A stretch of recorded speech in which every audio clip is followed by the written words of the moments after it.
En un pueblo donde los secretos se susurran más bajo que las oraciones, una campana rompió el silencio. Y también la paz. ¿Desde dónde estás escuchando esta historia? ¿Y qué hora es allí? Cuando el eco de una verdad antigua comienza a resonar. Cuéntamelo en los comentarios. Vamos a descubrir el misterio. Había aceptado la invitación de Clara con la tranquilidad de quien no busca más que un poco de aire limpio y conversación sosegada. El tren llegó a San Benigno hacia el final de la tarde, cuando la luz aún se filtraba entre los álamos del camino, como si la estación entera respirara en sepia. Clara me esperaba en el andén con su chaqueta de lana cruda y una expresión que no sabría cómo describir. No era tristeza ni cansancio, sino una especie de resignación educada, como la de quien lleva demasiado tiempo fingiendo que todo está en orden. El trayecto hasta la casa fue breve. Campos, viñedos, un molino detenido como una postal que se niega a envejecer. Clara hablaba poco, pero con esa calidez que la había caracterizado desde niña. Recordé sus cartas escritas en tinta azul, siempre correctas, siempre contenidas. Nunca hablaba mucho de su vida aquí. Ahora entendía por qué. La casa tenía una serenidad antigua, tejados inclinados, cortinas de encaje, olor a jabón de lavanda y acera. Me ofrecieron una habitación luminosa con vistas al jardín y al campanario. Al deshacer mi pequeño equipaje, oí la campana dar 6 toques. Sonó con cierta irregularidad, un leve retraso entre los primeros golpes, como si dudara de su deber. En otro lugar, lo habría ignorado. Pero en San Benigno, donde todo parecía encajar con tanta precisión, esa pequeña incoherencia se deslizó dentro de mí como una nota mal tocada en una partitura silenciosa. Esa misma tarde, tras un té discretamente servido por una criada joven, María, si no recuerdo mal, salí a dar un breve paseo. La luz era ya más tenue y dorada, con ese tono que solo adquiere en pueblos que no se apuran por las estaciones. Caminé sin rumbo por las callejas adoquinadas, dejando que el entorno se presentara a su manera. El sonido de una fuente, el murmullo de una conversación tras una ventana abierta, el roce de mis pasos sobre hojas secas. La campana volvió a sonar. 6 golpes. Pero esta vez, el desfase fue más evidente. El primero y el segundo no guardaban el ritmo habitual. El tercero llegó más grave, como si el badajo hubiera tocado la campana desde un ángulo inusual. Me detuve, sin quererlo, frente al portón de la iglesia. No había nadie en el campanario, y sin embargo, el eco del metal vibraba todavía en las paredes. Cuando la campana se equivoca, el alma ya no duerme, suspendida en el aire como una telaraña sin dueño. Volví a casa más despacio de lo previsto. Las campanas pueden equivocarse, claro, pero las personas, cuando lo dicen en voz baja, casi nunca se refieren al metal. A la mañana siguiente, Clara me presentó a algunos de los vecinos durante un paseo por la plaza. La vida allí parecía tranquila, organizada como un mantel bien doblado. Y sin embargo, detrás de cada sonrisa y cada saludo formal, percibí un leve temblor, como el de un vidrio que apenas resiste la presión del marco. El párroco, don Eladio, era un hombre de voz suave, con manos demasiado inquietas para alguien que predica la calma. Me habló del horario de misas, de la restauración del retablo y del coro infantil, pero nunca mencionó a don Mateo, el notario del pueblo, cuya casa se divisaba desde cualquier punto elevado de San Benigno. Nos cruzamos también con la nieta de don Mateo, una joven pálida de ojos cansados, que saludó a Clara sin detenerse. «Es Eugenia», dijo mi anfitriona con voz más baja de lo habitual, como si pronunciara algo que debía borrarse después. Detrás de ella, en la distancia, una figura masculina apoyada en un bastón cruzó lentamente la calle y desapareció entre los olivos. Y luego estaba María, la criada, siempre alerta, siempre cerca de la vajilla. Había en su manera de mirar algo más que obediencia, una especie de espera. Y yo, sin buscarlo, empecé a registrar. Esa noche, durante la cena, decidí mencionar el detalle de la campana. Lo hice sin énfasis, entre bocado y bocado de una sopa de puerros delicadamente especiada. Clara me escuchó con cortesía, como quien deja hablar a una tía excéntrica. Su marido sonrió sin levantar la vista de su plato. «Debe ser cosa del viento, Jane», dijo ella al fin. «A veces sopla de forma extraña desde el molino viejo. O del badajo suelto», añadió su esposo. «Ya lo comentó don Mateo hace unos días». No insistí. No tenía sentido. El comentario había caído como una gota sobre mármol. Pero noté que María, mientras retiraba los platos, se detuvo un segundo más de lo necesario. Su mano temblaba ligeramente al sostener la sopera vacía. Después, en el salón, nos sentamos junto al fuego. Clara tejía, su marido hojeaba un diario atrasado. Hablamos de cosas inofensivas, flores, recetas, las novedades en Londres, pero dentro de mí, el eco de la campana seguía repitiéndose con obstinación. No por el sonido en sí, sino por la forma en que lo ignoraban todos. Hay detalles que, por pequeños que parezcan, anuncian el principio de una grieta, y en San Benigno, la grieta había empezado a abrirse. El grito llegó cuando ya todos dormíamos. Fue un sonido breve, seco, no tanto de dolor como de interrupción. Me senté en la cama sin saber por qué, como si lo hubiera estado esperando. Afuera, el viento había cesado. Solo quedaba el murmullo sordo de las ramas, y más allá, un silencio que no era natural. Los pasos de Clara en el pasillo confirmaron que no había sido un sueño. Bajamos juntas, en bata, apenas con una linterna. En la calle ya se reunían vecinos, rostros pálidos, ojos abiertos como si buscaran algo que no querían encontrar. La campana no sonaba. Esa ausencia la hacía aún más presente. Nos guiaron hacia la iglesia. Allí, bajo la torre, yacía el cuerpo de don Mateo. Su bastón descansaba a medio metro de él, como si lo hubiera soltado demasiado tarde. Nadie se atrevía a tocarlo. Un médico fue llamado, pero no con prisa. La prisa había sido expulsada por algo más denso, más definitivo. María lloraba a un lado, tapándose el rostro con el delantal. La nieta de don Mateo no estaba allí.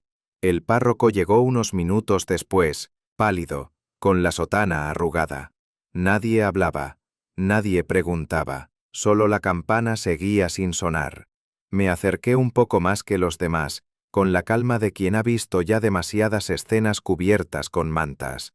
El cuerpo de don Mateo no mostraba signos evidentes de violencia, pero su expresión no era la de alguien que hubiera muerto en paz.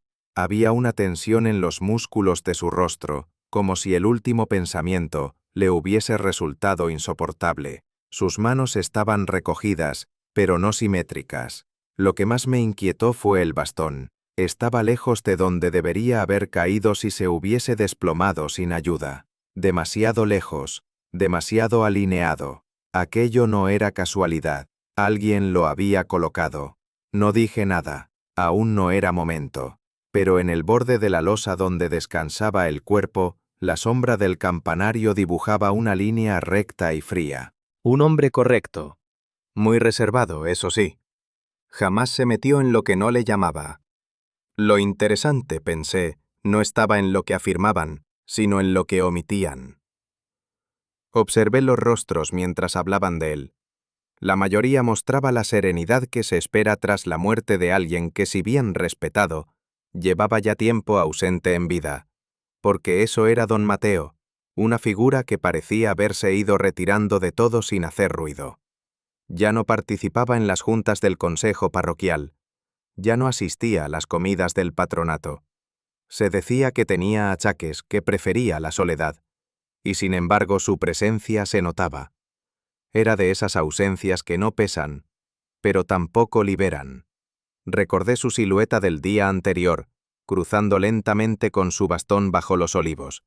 Tal vez había sabido que no vería otra tarde, o tal vez, simplemente, había llegado el momento en que los secretos se cansan de ser custodiados por los vivos. El médico llegó cuando ya se había asentado el murmullo colectivo. Era un hombre parco, de ojos grises y modales prácticos. Examinó el cuerpo con cuidado técnico, hizo unas preguntas sin esperar respuestas demasiado precisas y al final, con voz neutral, dictaminó paro cardíaco. Nadie protestó. Algunos incluso asintieron con visible alivio. La muerte de un anciano, notario jubilado sin antecedentes clínicos alarmantes, encajaba bien en el relato del pueblo. Era una historia limpia, sin necesidad de preguntas, pero yo no soy buena para aceptar lo conveniente como lo verdadero. Me acerqué cuando el médico ya se retiraba. Observé el rostro del difunto. Había en sus labios una tensión curiosa, como si se hubiera quedado a medio camino entre una frase y un esfuerzo. Sus cejas estaban levemente fruncidas, y el bastón, sí, el bastón estaba colocado con una simetría que no cuadraba con una caída repentina. No a esa distancia, no con ese ángulo. No dije nada. En estas situaciones lo más útil no es corregir a los doctores, sino dejar que la escena se enfríe. El silencio revela más de lo que cualquier dictamen médico puede confirmar.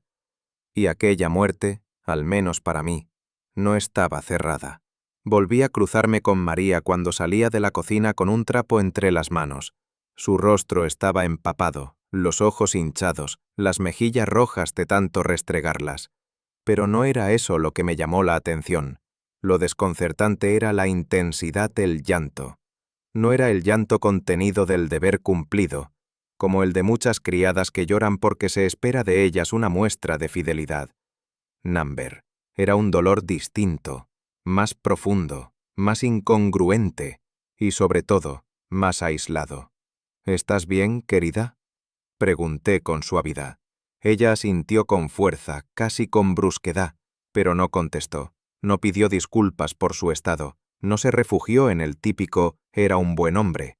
Simplemente siguió frotando el trapo como si quisiera borrar algo más que una mancha. Aquella escena me dejó intranquila.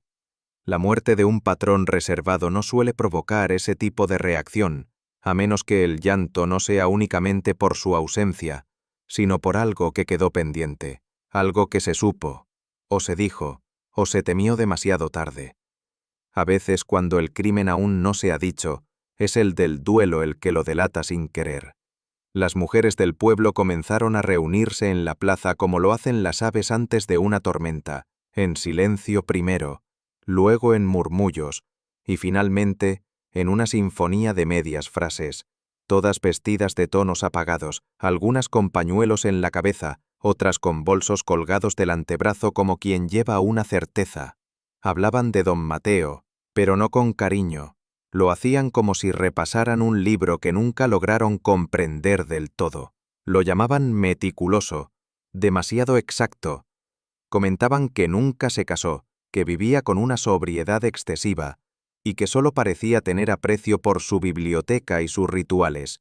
La figura de su nieta, Eugenia, apareció varias veces en la conversación. Siempre tan callada. Parecen extraños, no familia. Ni una palabra de afecto. Y entonces una frase, dicha con esa ambigüedad que esconde más de lo que revela. Él quería enmendar algo, eso decían. Me detuve ahí. Porque a veces en los pueblos las palabras no se lanzan, se dejan caer, y cuando caen juntas, dibujan el contorno de una verdad aún invisible. No era una familia feliz, y donde no hay afecto, hay posibilidad de error o de algo peor. Clara, siempre discreta, me permitió entrar al dormitorio de don Mateo acompañando. Sin embargo, todo parecía postizo, como si la habitación hubiera sido preparada para una inspección. Eugenia se movía por el espacio con la rigidez de quien entra a un museo, más que a la recámara de un ser querido. Tocaba los objetos sin tocarlos del todo, evitaba mirar la cama. Clara, en cambio, fingía normalidad. Comentaba detalles triviales, la caja de pañuelos, la lámpara que nunca funcionó bien. Yo observé el conjunto, demasiado limpio, demasiado reciente. Nada sugiere la prisa de una muerte inesperada. Ni una taza fuera de sitio, ni un libro a medio leer. A veces, El exceso de orden es otra forma del miedo, como si alguien hubiera intentado borrar el caos, no del cuerpo, sino del entorno, y entre el colchón y la mesilla, un pequeño borde de papel parecía asomar, apenas un gesto, pero suficiente. Eugenia lo notó al mismo tiempo que yo. No dijo nada, solo se inclinó y extrajo el sobre. Era de color marfil, sin membrete, con su nombre escrito en una caligrafía limpia, antigua. Lo sostuvo unos segundos entre los dedos, como si dudara de abrirlo allí mismo. Finalmente lo hizo, con una lentitud casi litúrgica. Dentro no había carta. No había contenido alguno, solo el sobre vacío. Lo sostuvo abierto, incrédula. Luego buscó dentro de nuevo, con movimientos mecánicos, como si esperara que algo apareciera si insistía lo suficiente. Pero no había nada, ni papel, ni nota, ni una sola palabra. Se quedó inmóvil, la expresión endurecida. No preguntó, no especuló, solo dobló el sobre con una delicadeza que dolía de observar y lo guardó en el bolsillo de su abrigo sin mirarnos.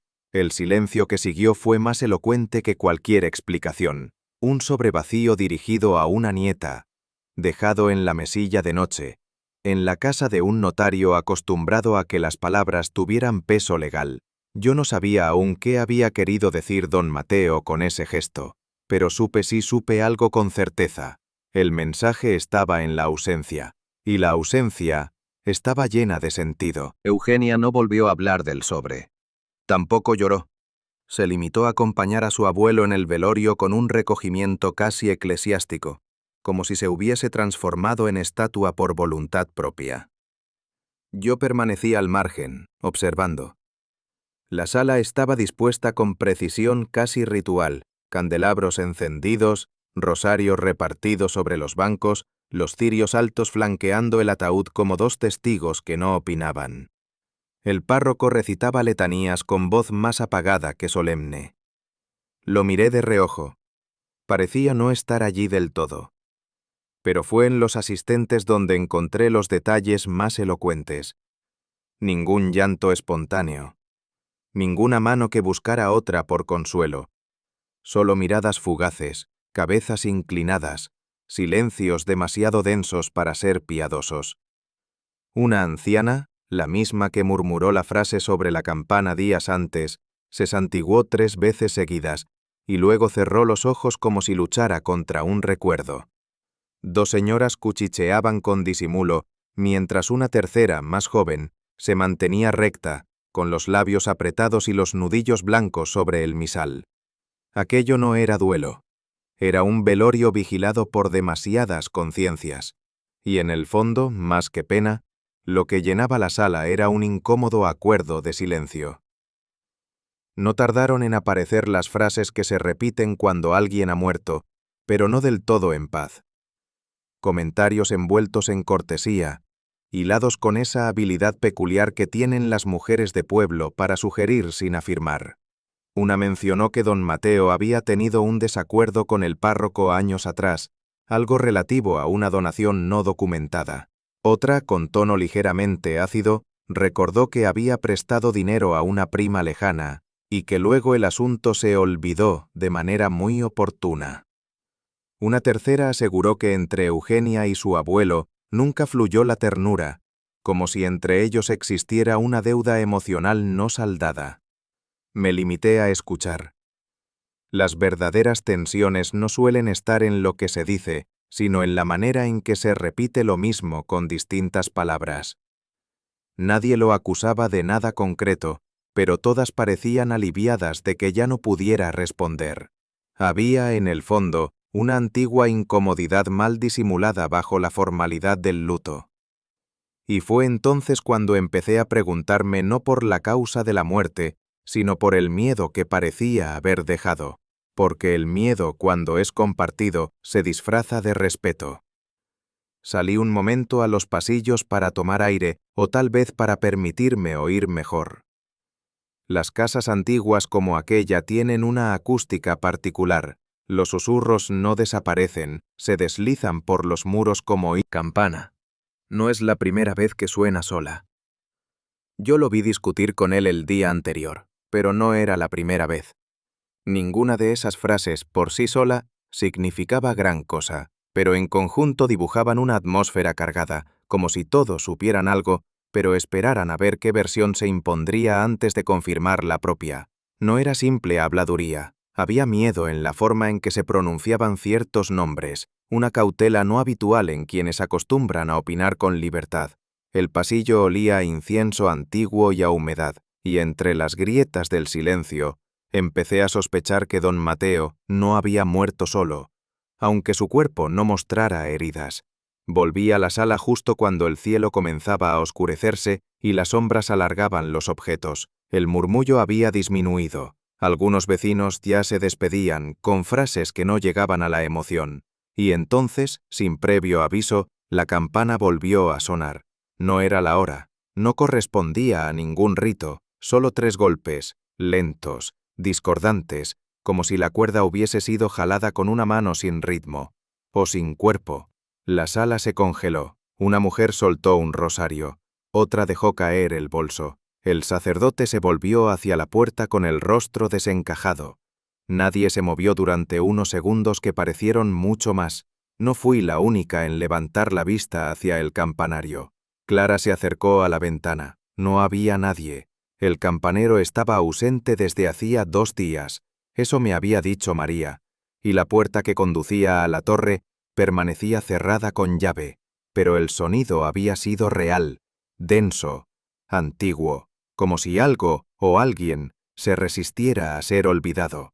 Las conversaciones se reanudaron con torpeza. Algunos intentaron restar importancia, otros bajaron la voz. Pero el efecto ya estaba hecho. El aire se había vuelto más espeso, y la certeza de que aquello no era natural se instaló como una sombra dentro de todos. Fue entonces cuando el párroco, que hasta ese momento se había mantenido en segundo plano, se tambaleó ligeramente. Al principio pensé que era el susto, pero pronto comprendí que no se trataba solo de eso. Su rostro se había vuelto lívido. Las manos le temblaban como hojas que conocen el viento. No, susurró primero, apenas audible. Se apoyó en el respaldo de una silla, luego en la pared, hasta que su cuerpo cedió lentamente, como si una fuerza interna se apagara. Varios acudieron a sostenerlo. Yo me acerqué sin prisa, sin interferir, pero lo suficientemente cerca para oír lo que dijo mientras su mirada se perdía en un punto que solo él parecía ver. Otra vez no. Por favor, no otra vez. Esas palabras quedaron flotando en el aire, y nadie se atrevió a preguntar a qué se referían. Él tampoco explicó nada. Cerró los ojos y permitió que lo llevaran a una habitación contigua para recostarlo. Pero yo me quedé pensando. Otra vez. La frase implicaba repetición, un antecedente, algo anterior a la muerte de don Mateo. ¿Qué había sucedido antes? ¿Qué sombra arrastraba aquel hombre vestido de sotana? El sonido de la campana, su desmayo y esas palabras no podían ser coincidencia. Y en el centro de todo, la figura invisible de un crimen antiguo aún sin nombre. Tras el desvanecimiento del párroco, la atmósfera en la casa cambió sutilmente.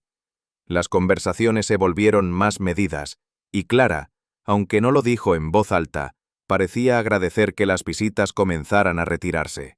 La tensión había dejado una marca visible en sus movimientos, en la forma en que cerraba las puertas sin hacer ruido y servía el té sin mirar a los ojos. Fue esa misma tarde, ya en la intimidad del salón, cuando me dirigí a ella con la suavidad que se reserva a lo indecible.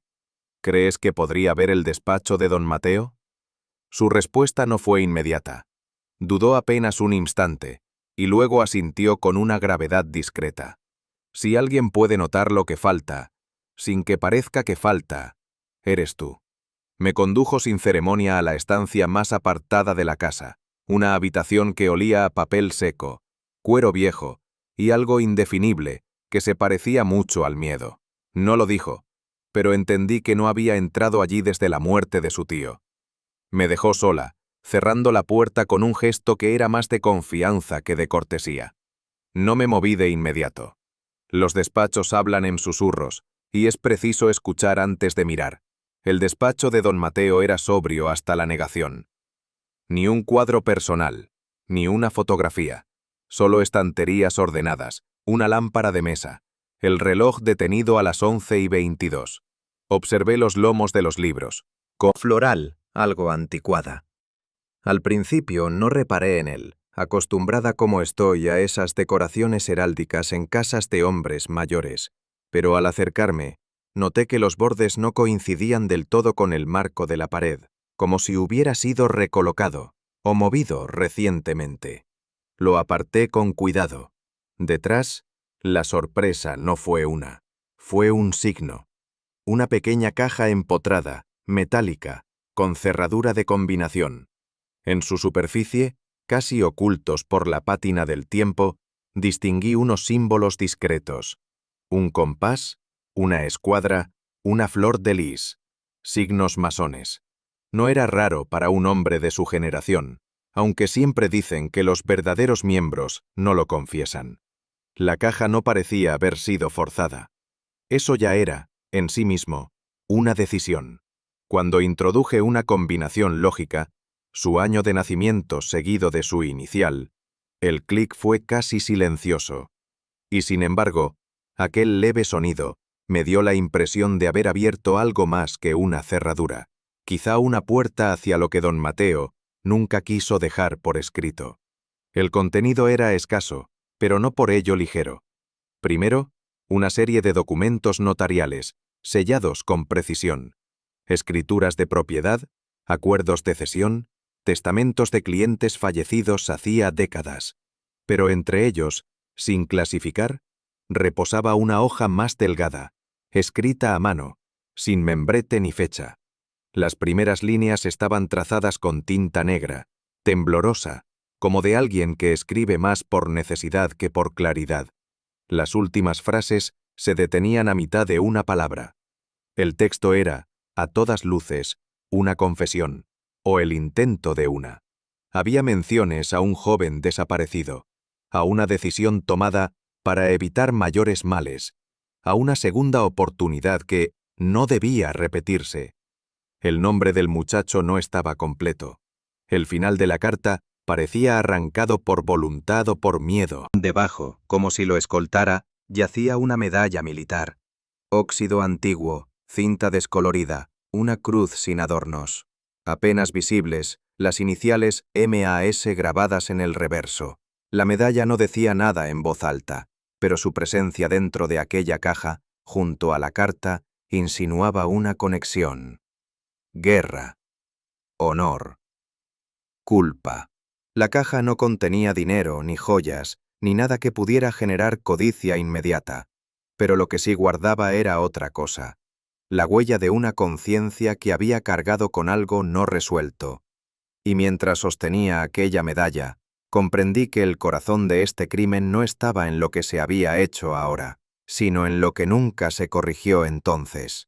Clara me encontró sentada aún frente a la caja abierta, la carta protegida bajo mi mano, como si temiera que se deshiciera.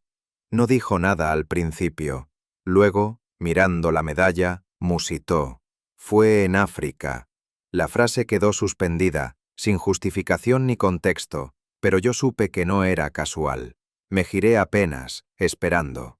Mateo sirvió allí en su juventud. Continuó. Nunca habló de esa época. Ni siquiera con mi madre. Volvió distinto, más riguroso, como si necesitara que todo a su alrededor estuviera en orden para no desmoronarse él. No pregunté más. Clara no hablaba por curiosidad, sino por necesidad. Había algo en su voz que recordaba el tono de quien limpia una lápida, más por respeto que por afecto. Una vez, añadió, durante una comida, dijo que los actos perdonados por otros no siempre son los perdonados por uno mismo. Y luego cambió de tema. Guardé la carta de nuevo. Cerré la caja con cuidado. Aún no sabía qué significaban exactamente esos papeles, pero algo me decía que el crimen de San Benigno no se resolvía mirando hacia el presente, sino escuchando los ecos de una culpa no redimida, nacida bajo un sol muy distinto. Esa noche, mientras todos dormían, encendí la lámpara de mi habitación y volví a leer la carta. Lo hice en silencio, como se lee una nota hallada en un cajón ajeno, sabiendo que cualquier interpretación es tan invasiva como inevitable. No había nombre de destinatario, no había fecha, solo una voz escrita, urgente, que hablaba de una decisión tomada por necesidad, de un silencio prolongado más allá de lo prudente, y de un miedo que se parece demasiado a la costumbre. Las frases estaban a medio construir, algunas tachadas, otras repetidas. Era el tipo de confesión que no se escribe para ser enviada, sino para enfrentar a solas la carga de la propia conciencia. La tinta se volvía más débil hacia el final. La última palabra. ¿Confesión? Y más aún, ¿quién habría hecho lo necesario para evitar que llegara a sus manos? El sueño tardó en llegar aquella noche. El aire en la casa había cambiado desde la apertura de la caja, aunque nadie más parecía notarlo. Era un cambio sutil, como el que se percibe cuando una habitación ha sido registrada sin permiso. No sabría decir cuánto tiempo había pasado cuando escuché el crujido. No fue un golpe ni un ruido fortuito, sino el lamento suave de una tabla de madera al ceder bajo un peso contenido. Me levanté en silencio, sin encender la luz, y me deslicé por el pasillo con pasos suaves. La puerta del despacho estaba entreabierta. La lámpara seguía apagada. Pero alguien había entrado. Lo supe por la alteración apenas perceptible del aire, por ese leve olor a tela húmeda y tierra. No escuché pasos, solo un leve chasquido metálico. Me acerqué sin hacer ruido. La caja fuerte estaba abierta, tal como la había dejado, pero el intruso no lo sabía. La había forzado por el lado equivocado, dañando la cerradura sin lograr abrirla. Cuando encendí la luz de golpe, no había nadie, solo el cajón desordenado, una hoja rota en el suelo, y la sensación clara de que la muerte de don Mateo no fue la única entrada nocturna en esa casa. La mañana siguiente fue de un gris fatigado, y la casa se movía con esa quietud propia de los lugares que han albergado demasiadas preguntas en poco tiempo. Clara salió temprano a ocuparse de los arreglos pendientes, y yo, por simple necesidad de aire y perspectiva, caminé hasta el pequeño mercado del pueblo. Allí, entre puestos de hortalizas y pan tierno, encontré a doña Bernarda. Sentada en su banco habitual, abrigada con más capas de las que el clima exigía, tejía sin prisa mientras observaba a todos como si nada la sorprendiera ya. Me senté a su lado con la delicadeza de quien no desea invadir. ¿Usted conoció a don Mateo desde joven? Pregunté sin más. Ella no levantó la vista.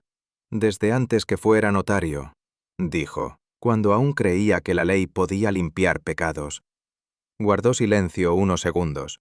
Luego, sin que yo insistiera, comenzó a hablar. Me contó que en 1948 desapareció un joven del pueblo, hijo de una familia humilde. Nadie supo nada más, solo que una noche salió y no volvió. Fue don Mateo quien cerró el asunto. Continuó. Dijo que había indicios de fuga voluntaria. El cura calló. La Guardia Civil no volvió. Y los padres se resignaron. ¿Qué otra cosa iban a hacer? Su voz no tenía amargura, pero sí una forma antigua de tristeza. Yo no le pedí más detalles. Algunas verdades en ciertos pueblos no se buscan, se dejan venir. Volví a la casa sin hablar con nadie. Subí directamente a mi habitación y extendí sobre la cama los documentos hallados en la caja fuerte. Leí con nuevos ojos los pasajes subrayados en tinta pálida, los márgenes donde don Mateo había anotado palabras sueltas, sin contexto, como si temiera decir más de lo necesario, incluso cuando escribía para sí mismo. La carta sin destinatario hablaba de un muchacho, de una decisión tomada para evitar que la vergüenza devorara a otros. Un fragmento mencionaba la confesión sellada por el silencio ajeno. El año 1948 aparecía en uno de los registros notariales, cancelación de herencia por presunta desaparición. El nombre era distinto, pero las iniciales coincidían con las mencionadas en la carta, y la fecha, tan próxima a lo que había relatado doña Bernarda, que no podía ser casual. No había pruebas, pero sí trazas, ecos, huellas de algo que quiso borrarse, pero que se quedó suspendido en el papel. Lo que no envejece no se olvida, y lo que no se olvida suele buscar su salida. tarde o temprano. Don Mateo había vivido muchos años después de aquello, tal vez demasiados. Fue entonces cuando la figura de don Mateo comenzó a cambiar dentro de mí. Ya no era solo el notario meticuloso, el anciano enigmático, sino también el hombre que había decidido sellar una historia bajo el barniz de la legalidad. Y ahora, con su muerte, algo de aquella historia se desprendía de nuevo. Comencé a considerar la posibilidad de un encubrimiento deliberado, no un error, ni una omisión, sino un acto consciente. No sabía aún por qué, ni en beneficio de quién, pero estaba claro que lo sucedido en 1948 no había quedado enterrado del todo, y si alguien más lo sabía, alguien que se sintiera traicionado, soltado a la familia, la había apretado por dentro. Y entonces, justo cuando el día comenzaba a apagarse, noté algo que me heló. No había visto a María desde la noche anterior. Nadie parecía haberlo notado. Y, sin embargo, su ausencia comenzaba a pesar. Clara fue la primera en confirmar mi impresión. Le pregunté por María durante el desayuno, con fingida ligereza. Esperó unos segundos antes de responder, como si intentara reconstruir el último momento en que la había visto. Creo que no bajó hoy, dijo al fin. Tal vez no se sintió bien. Subimos juntas. La puerta de su habitación no estaba cerrada con llave. Dentro el aire era limpio, como si nadie lo hubiera alterado desde el día anterior. La cama estaba hecha, el armario cerrado, las cortinas corridas. El bolso de María reposaba sobre la colcha, junto con su pañuelo y su medalla de la Virgen. Todo en orden, demasiado en orden. Clara la llamó por el nombre una, 2 veces, nada. Comenzó a alterarse. Yo, en cambio, sentí que todo encajaba con una lógica inquietante. Alguien había querido no llamar la atención. Había empacado, sin empacar. No hubo nota de despedida, ninguna explicación, solo una ausencia que no se molestaba en ser disfrazada de otra cosa. No dije en voz alta lo que comencé a pensar, pero algo en mi interior ya se movía con dirección clara. María había sabido más de lo que parecía, y alguien no quiso que hablara.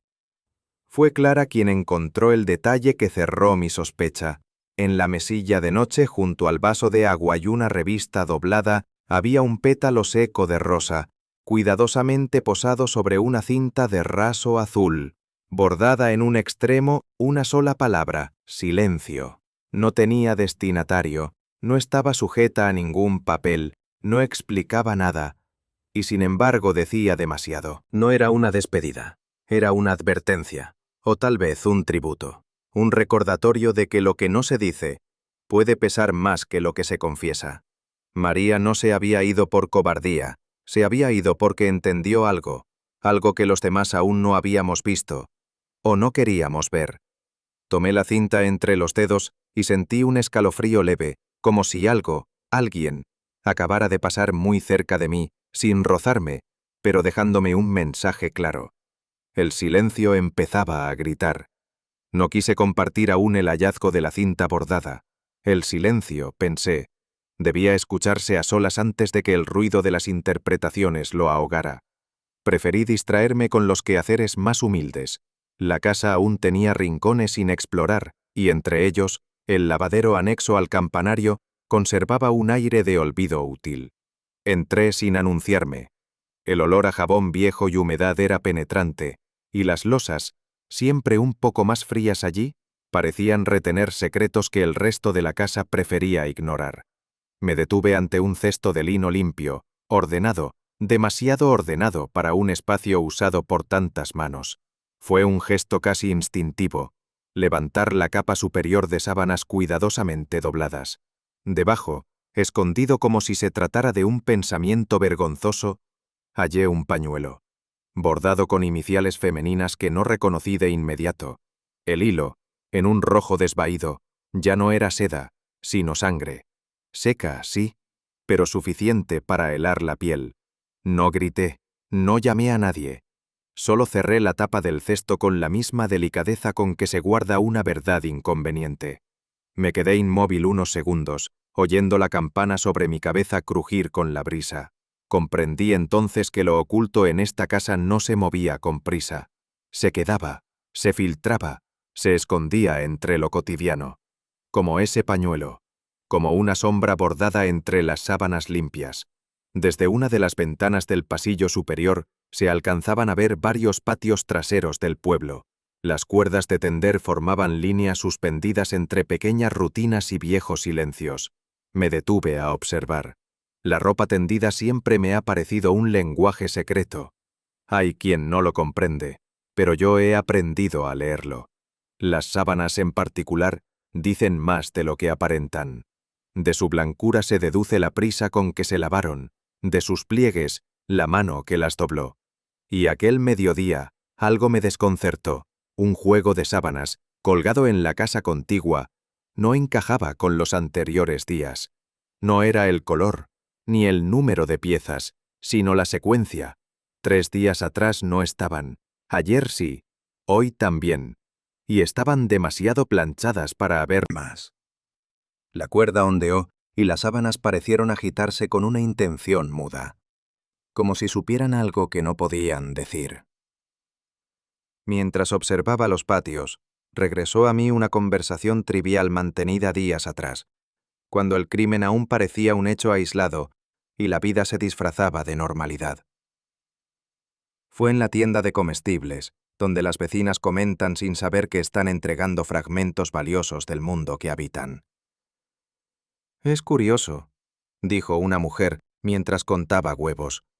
«Las sábanas de la señora Clara desaparecieron y volvieron planchadas. ¡Qué lujo!». Nadie se detuvo en aquello, solo una risa seca, una mueca de «quién sabe».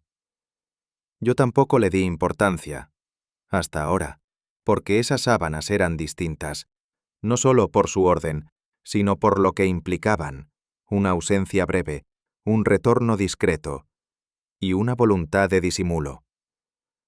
Como si hubieran servido para algo que debía olvidarse con rapidez. Como si hubieran estado donde no debían, o con quien no debía. Pensé en el pañuelo hallado bajo el lino.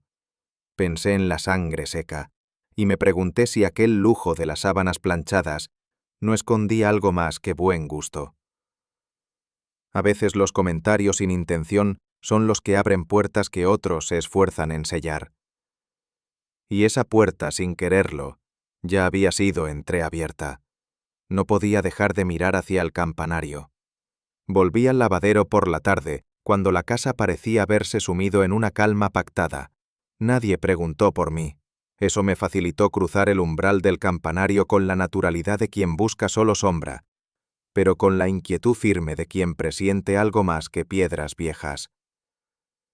Había algo que no cuadraba en la pared posterior, una línea de humedad detenida, una junta ligeramente más ancha, como si el muro hubiese sido tocado por manos distintas a las que construyeron el resto. Me acerqué con lentitud, repasando los bordes con los dedos. La piedra no era uniforme, había un segmento que vibraba con otra textura, otro peso. Presioné apenas, un sonido hueco respondió. Lo que parecía muro era en parte una puerta disimulada, antigua, casi perfecta en su engaño, pero no intacta. El marco tenía rastros recientes de manipulación, polvo desplazado, una marca de zapato que no podía ser mía. La abrí con esfuerzo. Un resorte interior cedió con un gemido ronco, y detrás el silencio se hizo más profundo. No era una habitación, era un pasadizo, uno que descendía hacia la oscuridad con la cadencia paciente de los secretos que no buscan ser hallados, pero que aceptan compañía cuando se insiste lo suficiente. No me detuve. Bajé, y cada peldaño parecía murmurar lo mismo. Alguien más ha pasado por aquí, y no hace mucho. El aire era denso, con un olor viejo que no pertenecía del todo al polvo. Había piedra suelta bajo mis pasos, y aunque el pasadizo debía llevar años cerrado, no se sentía estancado. Noté detalles pequeños pero elocuentes. Una fibra de tela en una grieta del muro, una mancha oscura sobre la loseta, quizá barro seco, y más adelante, al borde de un descanso, una lámpara de aceite. no oxidada ni cubierta de telarañas, sino tibia aún. Alcé la vista, como si alguien pudiera estar observándome desde las sombras, pero no había nadie, solo huellas recientes de presencia, de permanencia. La sensación era clara, aunque el pasillo no hablara, no era la primera en bajar, y quien lo hizo no venía a recordar, sino a esconder. Continué, sintiendo cómo cada paso profundizaba el enigma, como si el suelo mismo conservara memoria y estuviera a punto de compartirla. El pasillo desembocaba en una puerta baja, de madera curtida.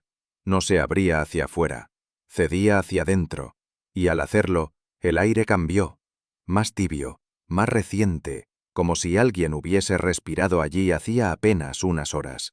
La habitación era pequeña, sin ventanas, con apenas una mesa, un catre y un cuenco aún húmedo. Una manta enrollada conservaba el calor atrapado entre sus pliegues. Una vida mínima, pero cuidadosamente mantenida. Y sobre todo, silenciosa. No había objetos personales, nada que dijera quién, solo señales de un estar fugaz pero constante, un escondite, no un hogar. Me quedé de pie, escuchando, no al ruido, sino a la ausencia, a lo que no se decía. Quien dormía allí no lo hacía por necesidad, sino por estrategia, por vigilancia, por cálculo. Y entonces entendí algo que me heló la nuca. Esta historia aún se estaba escribiendo, y el autor seguía dentro. Aquel pasadizo que respiraba con recuerdos tibios me condujo de nuevo al campanario, pero esta vez antiguas. Busqué sin prisa, sin esperar encontrar nada, y sin embargo, allí estaba. El extremo de una cuerda secundaria, disimulada entre maderas, guiada por una ranura en la piedra. No necesitaba comprobar su funcionamiento para saber lo esencial. La campana había sido activada con intención. Un sonido tan puro que nadie lo cuestionaría. Un sonido que podría vaciar una sala o hacer correr a alguien en la dirección equivocada. Comprendí, entonces, que no era solo un instrumento litúrgico. Era una herramienta, de coartada, de distracción, o de algo más oscuro, algo pactado. Y de pronto, volví a pensar en la nieta de don Mateo. Fue durante una tarde en que la vi pasear sola, sin el ritmo nervioso de quien cuida, sino con el andar del que carga un peso que no se atreve a dejar caer. Me acerqué con una cortesía antigua, la que reserva uno para las personas que aún no han decidido si quieren hablar. Hablamos del clima, del pueblo, del silencio de la casa desde la muerte de su abuelo. Pero en un momento, su voz tembló sin motivo aparente. No al hablar de la pérdida, sino al mencionar el nombre del sacerdote. Siempre decía que uno debía morir sabiendo lo justo, murmuró. Lo dijo como quien repite una frase aprendida a golpes suaves, pero insistentes. Le pregunté por qué no parecía triste, sino exhausta. Y no respondió. Bajó la vista. Y entre sus dedos noté cómo jugaba con una cadena. No colgaba de su cuello, colgaba de su conciencia. Aquella muchacha no lloraba por el abuelo, ni por la casa. Lloraba, quizás, por el papel que le había tocado representar. No era obediencia. Era miedo. Y algo en mí me dijo que ese miedo tenía más años que ella misma. Volví a la parroquia al día siguiente, no como quien busca consuelo, sino como quien persigue un rumor viejo, guardado entre hojas olvidadas. El párroco, un hombre de edad incierta y voz demasiado tranquila, me permitió acceder a los libros de registro. Los nombres desfilaban con orden, hasta que encontré uno que parecía no querer ser encontrado. Lucas Galdós, desaparecido en julio de 1948. Anotación escueta. Ningún sacramento posterior, ninguna nota explicativa. Le pregunté, con cuidado, si recordaba al muchacho. El sacerdote parpadeó una vez, y luego simplemente dijo: muchos se fueron sin avisar en aquellos años. Su voz tenía el tono exacto de quien ha dicho esa frase más de una vez. Como una oración que no salva, pero protege. No insistí. pero observé cómo cerraba el libro con una lentitud casi ceremonial, no de respeto, sino de advertencia. Lo que no dijo pesaba más que lo que dijo, y comprendí que el joven Galdós no se perdió, fue apartado, y su nombre, enterrado no bajo tierra, sino bajo una capa de silencios compartidos.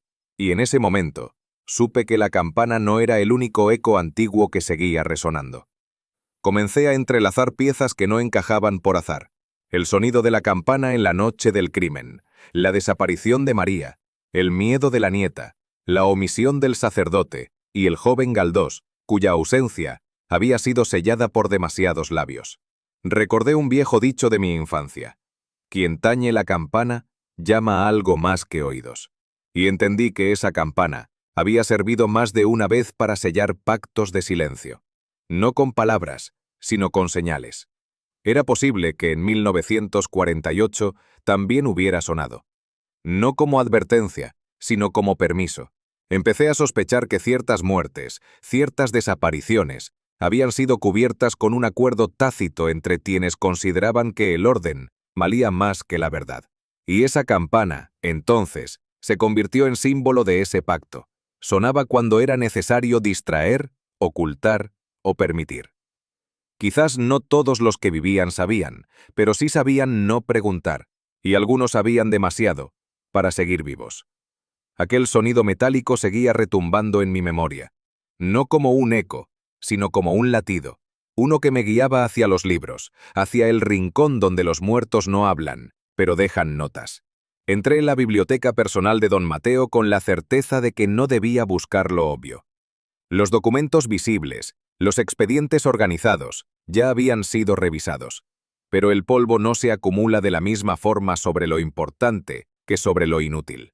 Busqué entre volúmenes sin interés aparente, hasta encontrar uno de derecho canónico, delgado, con las páginas aún pegadas por humedad antigua. Al abrirlo, casi al final, encontré un pliego doblado con cuidado. No encajaba con el resto del libro. El papel era más reciente. Nombraba herederos distintos a los oficiales. Mencionaba al joven Galdós. Hablaba de una deuda no saldada. No como crimen, sino como redención no cumplida. Pero lo más inquietante fue lo último. El documento no estaba firmado. Era un testamento sin voluntad legal, o eso parecía. Tal vez en realidad era una confesión disfrazada.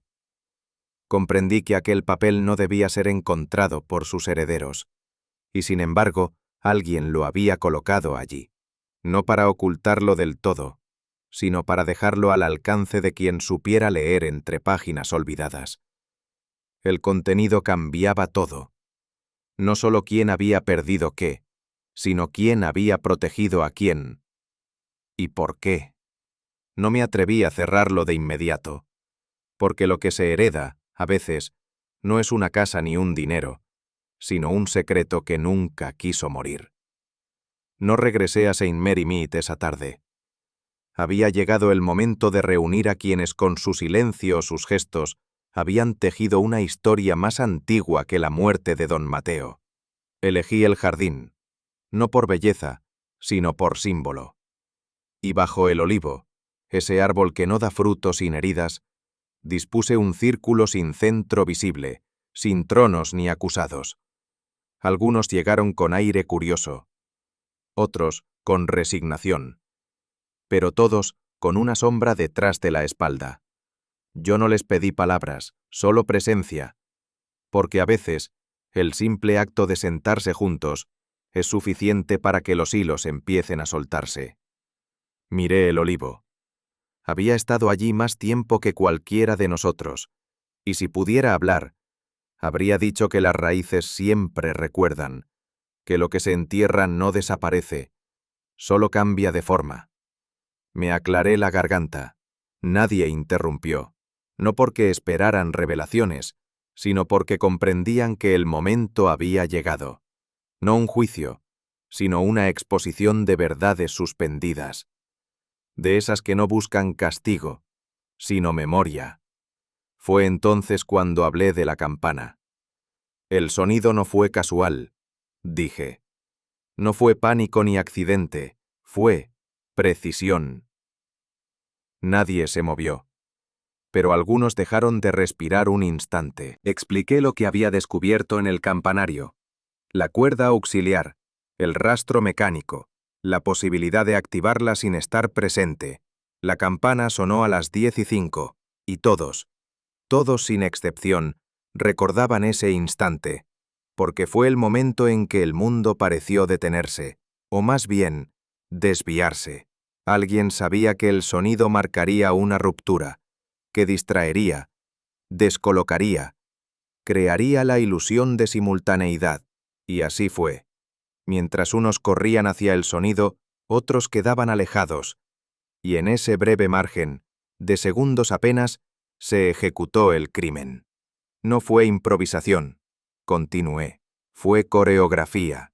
Nadie levantó la voz, pero noté cómo la nieta de don Mateo apretaba las manos sobre sus rodillas y cómo el párroco miraba al suelo como si allí hubiese un salmo olvidado. No dije quién lo había hecho. Aún no, pero sí dejé claro que la campana no fue un instrumento de fe esa noche. Fue una llave, y su tañido, la contraseña para un acto ya decidido.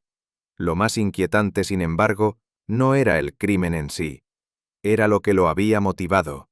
Y eso no estaba escrito en ninguna acta ni testamento. Muchos matan por codicia, dije con calma, pero este no fue el caso.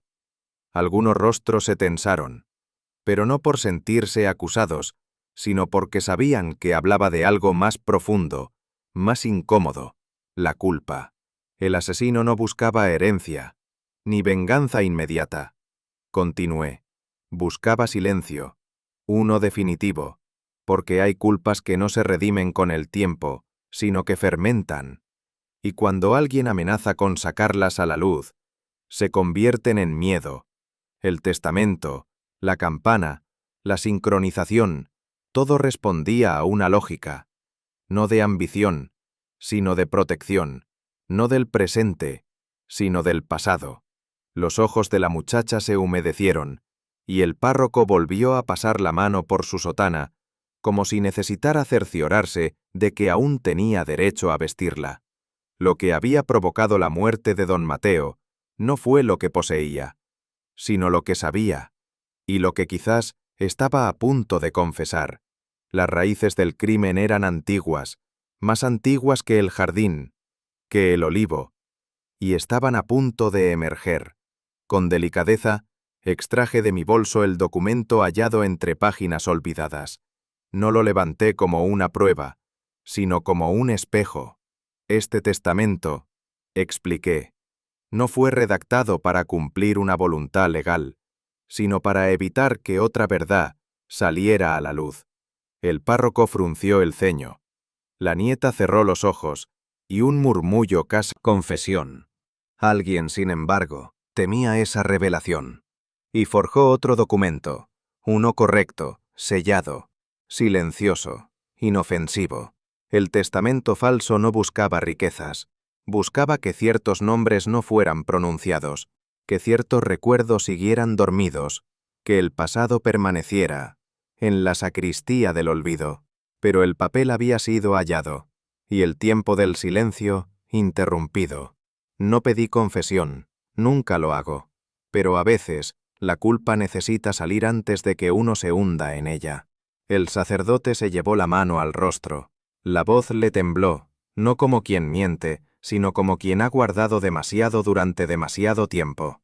Lucas era un buen muchacho, dijo sin que nadie se lo preguntara. Nadie respondió. Era una frase antigua. La había repetido en su mente durante años sin atreverse a pronunciarla. Desapareció. Y yo no hice nada. Contó entre sollozos y pausas que Lucas había sido enviado a servir en la parroquia siendo apenas un adolescente, que algo sucedió, algo de lo que no quiso dar detalles, que el muchacho desapareció una noche, y que él, en lugar de buscarlo, escribió una nota en el libro parroquial, seca, fría, ausente sin aviso. Don Mateo sabía. Me miraba con ese silencio que pesa más que las palabras, y ahora con voz quebrada, dijo, «Pero no fui yo quien lo mató. A Mateo, no. Lo dijo con una mezcla de súplica y resignación, como quien sabe que no será absuelto, pero aún necesita ser escuchado. Su confesión no cerró la historia, la dejó abierta, muy abierta, porque no era el único que temía el pasado. Y entonces alguien habló. No fue él quien mató a Mateo. La frase cayó como una piedra en un estanque inmóvil. Todos se giraron, pero yo no. Ya había reconocido la voz. Era ella, la nieta, con los ojos abiertos, pero sin lágrimas, con la espalda recta, y una determinación que no tenía al inicio. Yo sé quién fue, continuó con un hilo de voz, y no fue por odio. Nadie la interrumpió, no por respeto, sino por miedo a lo que estaba a punto de decir. Yo la observé, no con sorpresa, sino con un nudo en el pecho, porque a veces las piezas no encajan hasta que alguien se atreve a colocarlas donde más duele. Su mirada no buscaba aprobación, buscaba liberación, y antes de que pudiera pronunciar el nombre, el silencio volvió, pero ya no era el mismo. Ahora era un silencio expectante, afilado, irreversible, como el momento justo antes de que una campana vuelva a sonar. Tras aquella frase suspendida en el aire, nadie se atrevió a moverse, pero yo no presté atención al silencio general, sino a una ausencia particular. La sobrina de don Mateo no había vuelto al jardín. Mientras los demás, atraídos por la tensión del momento, se mantenían cerca del olivo, ella permanecía en la sombra de la galería, como si el lugar mismo, y no las personas, le resultara insoportable. No era duelo, era evitación, el tipo de mirada que no tropieza con el suelo, sino con lo que la memoria esconde bajo él. Me acerqué lentamente, como quien no quiere incomodar una herida que aún no ha sido nombrada. Ella fingió ordenar unos papeles, un gesto torpe que nadie le había pedido hacer, pero yo vi cómo su mano temblaba cuando el viento arrastró una hoja cerca del banco de piedra. «El jardín es hermoso a esta hora», murmuré. Ella no respondió, pero su espalda se tensó apenas, y comprendí que allí, justo donde crecía el olivo, no solo había caído una vida, también se había quebrado una coartada, y quizá, algo más que eso. El miedo no siempre se manifiesta con gritos. A veces, basta con no poder volver a mirar. No fue difícil acceder a lo esencial. La notaría local, aunque discreta, ya conocía los rumores, y no se sorprendió cuando pregunté si existía una versión anterior del testamento. La hubo, pero más relevante aún fue la noticia de un documento nuevo, redactado apenas semanas antes del fallecimiento de don Mateo, aún sin formalizar, pero con intención clara: desheredar en parte, no por castigo, sino por reparación. La sobrina lo supo. Alguien, quizá el abogado joven que coqueteaba con discreción mal calculada, le mencionó que Mateo pensaba dejar una parte significativa de sus bienes a una fundación vinculada con la memoria de Lucas Galdós. Un gesto póstumo, un intento de equilibrio. Ella, criada bajo la sombra de los privilegios, lo sintió como traición, no por el dinero en sí, sino por lo que implicaba, el reconocimiento público de un pasado incómodo y la reescritura de un legado familiar cuidado. Premeditación. Ella conocía la sensibilidad del párroco, su vulnerabilidad. Sabía de su antigua conexión con el caso del joven desaparecido. Lo había oído en murmullos, en conversaciones interrumpidas cuando ella entraba. Y lo había leído quizás en los silencios de don Mateo, que había empezado a romper el pacto tácito de olvido. La campana entonces no fue solo una distracción para los demás, fue una amenaza para él. Colocar una cuerda, activar el mecanismo desde el pasillo trasero, no requería fuerza, solo conocimiento y oportunidad. El párroco, al escuchar el repique en el momento exacto en que Mateo iba a leer en voz alta el contenido del testamento perdido, se quebró. No físicamente, sino emocionalmente. Dudó, perdió el centro. Y en ese breve lapso, ella ganó tiempo. La campana con su eco, no solo alteró la secuencia de los hechos, fabricó una verdad paralela, una que justificaba el caos, la confusión, una que envolvía al párroco en una nube de culpa reactivada, casi deseando ser castigado por un crimen que no había cometido, pero que quizá merecía por lo que había callado en 1948. Ella no necesitaba que él cayera, solo que se distrajera, solo que desviara las sospechas, y funcionó, por unas horas. El momento exacto fue cuidadosamente escogido, no por azar ni por impulso. Ella sabía que don Mateo había decidido hablar, había conservado silencio durante años, pero algo en él, culpa, cansancio o dignidad, había despertado. Iba a nombrar con claridad lo que todos preferían enterrar, y eso no podía permitirse. Matarlo no fue una venganza, fue una amputación, cortar la lengua antes del discurso final, silenciar al hombre para proteger una estructura que ya estaba agrietada, el legado, la imagen, la continuidad. Don Mateo había conservado notas, cartas, incluso recortes. Quería entregarlos, no por escándalo, sino por paz. Pero la sobrina interpretó el gesto como traición, como si al liberar el pasado, él condenara el presente. El crimen fue limpio, rápido, sin dramatismo, pero no por eso menos cruel.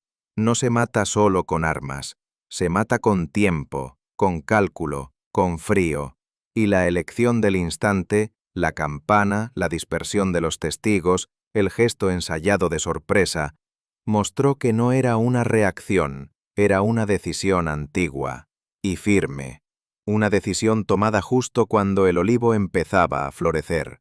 No se trataba de pruebas rotundas, en casos como este pocas veces lo son, pero a veces un objeto fuera de lugar basta para que la verdad se asome. Mientras revisaba la biblioteca privada de don Mateo, noté un hueco irregular entre los tomos de derecho canónico. El volumen sobresalía apenas. Al abrirlo, encontré una campanilla pequeña, de mano, rota por la base. No era parte de la liturgia, ni de los hábitos del párroco, pero sí encajaba con el dispositivo auxiliar del campanario que había identificado días antes. La sorpresa fue encontrarla allí, en un estante polvoriento que no parecía haber sido tocado en años, salvo por el dedo que la dejó caer dentro del libro. El inspector fue escéptico al principio, pero accedió a examinarla. El metal, suave y pulido, conservaba huellas, no del párroco, ni de don Mateo, sino de ella. «No tengo campanas en mi casa», dijo cuando se lo mencioné. No necesitaba tenerlas, solo haber usado una. La campanilla, insignificante en apariencia, se convirtió en símbolo, no de fe, sino de cálculo, no de ceremonia, sino de manipulación. Y cuando el inspector la sostuvo en su mano, comprendió, como yo, que no todos los crímenes se cometen con armas. Algunos se cometen con silencio y una campanilla. No fue el inspector quien la trajo, ni hubo orden formal ni persecución. María volvió sola, con el paso indeciso de quien ha pasado muchas noches sin dormir, pero con una determinación que no se finge. Llegó cuando la campanilla aún descansaba sobre la mesa de roble del despacho. Nadie la esperaba ya, y sin embargo, su entrada tuvo más peso que cualquier confesión. «No podía quedarme», dijo, y luego guardó silencio, como si aquella frase fuese suficiente. Yo no pregunté, solo la observé mientras se quitaba el pañuelo del cabello, con los dedos aún tensos. No venía a defenderse, venía a explicarse. «No hice nada», añadió, pero cuando supe que él había muerto, y oí decir, pero dudó. «Porque en este pueblo, callar es a veces más seguro que decir la verdad». Volvió, dijo, no porque creyera que la creerían, sino porque no podía vivir huyendo de una culpa que no le pertenecía. Y esa decisión, volver sin deber, fue la más clara entre todas las nieblas. Fue el propio alcalde quien convocó a los vecinos, no como autoridad, sino como vecino más. El aire, ese mediodía, Tenía un espesor extraño, como si llevara en su densidad años acumulados de cosas no dichas. Nos reunimos en la plaza. Nadie hablaba en voz alta, pero los ojos se cruzaban, y lo que no se decía se sentía con una nitidez inesperada. Yo no intervenía, solo escuchaba. La señora Elena murmuraba algo sobre las cartas que nunca llegaron. Don Joaquín se pasaba el sombrero de una mano a otra, sin colocárselo nunca. Una joven que apenas había nacido en el 48 preguntó por qué nadie le había contado antes lo de Lucas. El pueblo no pedía justicia, pedía comprensión, o tal vez, permiso para dejar de fingir que no sabía. Porque en realidad, todos sabían algo, pero a todos les convenía no saberlo todo. Y ese saber a medias había sido el verdadero veneno que se extendió durante décadas. Mirarse fue el primer acto honesto que cometieron juntos en mucho tiempo. Y aunque no resolvía el pasado, habría, por fin, una grieta para mirar el presente sin miedo. La iglesia estaba llena, no por devoción, sino por necesidad. El párroco, envejecido de golpe en apenas unos días, subió al púlpito sin notas, sin sotana ceremonial, sin cruz visible al cuello. Había pedido hablar, y nadie osó impedírselo. Su voz era tenue, como si estuviera pidiendo permiso a cada palabra, pero no vaciló. No he venido a defenderme, no lo merezco. Vine a pedir perdón. Un murmullo leve cruzó los bancos, pero nadie interrumpió. Él miró a lo lejos, sin fijarse en ningún rostro concreto, como si le hablara a los años, no a las personas. Callé cuando debía hablar, y esa omisión fue más grave que cualquier error cometido con la mano. Contó lo que había visto entonces, cómo el joven Lucas fue señalado, cómo su desaparición se cubrió con eufemismos, cómo los adultos buscaron consuelo en la versión más cómoda, y cómo él, aun sabiendo que no era verdad, eligió callar para no desestabilizar nada, y terminó desestabilizándolo todo. No espero que me absuelvan, pero si algún día este pueblo encuentra paz, que no sea porque olvidó, sino porque se atrevió a recordar. Yo no aplaudí, nadie lo hizo.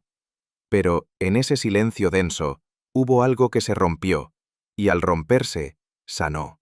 A las 6 en punto, la campana volvió a sonar. No con sobresalto, ni con intenciones ocultas.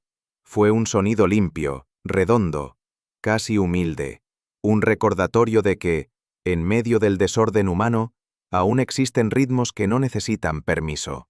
La gente se detuvo, no por ritual, sino por reflejo. Los niños dejaron de correr. Los mayores inclinaron ligeramente la cabeza, y algunos, sin querer, cerraron los ojos. Yo me quedé en pie, escuchando. Cada repique parecía borrar un eco anterior, no por olvido, sino por justicia, como si el sonido, al recorrer los muros y los tejados, restaurara un equilibrio que había sido alterado, no solo por un crimen, sino por años de silencio consentido.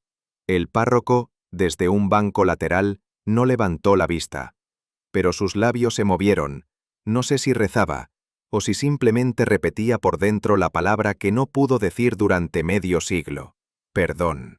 Y cuando el último eco se extinguió, no hubo aplausos, ni vítores, solo un leve suspiro colectivo. La campana había vuelto a su lugar, y con ella, el tiempo también. Clara no era de muchas palabras. Durante toda la investigación, apenas había hablado más de lo necesario, pero el día de mi partida, vino a buscarme con un ramo de romero en una mano y una carta en la otra. No es un adiós, dijo. Es solo que usted me hizo ver que no todo lo roto se entierra. La carta no era larga. 3 párrafos. Uno de agradecimiento, otro de duda, y el último, una reflexión sobre el tiempo. Decía que el romero era para recordar, que en su familia lo usaban en los funerales, pero también en los nacimientos. Abrirla de inmediato.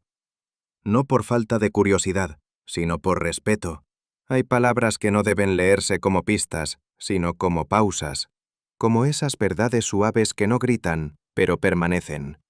Me senté bajo el olivo. el mismo lugar donde todo comenzó a torcerse, o quizá a enderezarse. El viento movía apenas las hojas. El banco aún guardaba el eco de tantas miradas evitadas. No pensaba en justicia, pensaba en claridad, en esa forma de la verdad que no impone, pero insiste.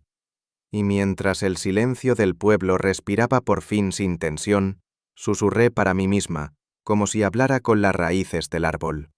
La verdad siempre encuentra su voz, aunque primero tiemble. Luego me levanté, y al alejarme, no dejé huella, solo Romero, y la certeza de que alguien, en algún lugar, escuchó. La campana volvió a sonar como siempre, pero nada en el pueblo era ya igual. No se trataba solo de un crimen resuelto, sino de muchas culpas que por fin encontraron palabras.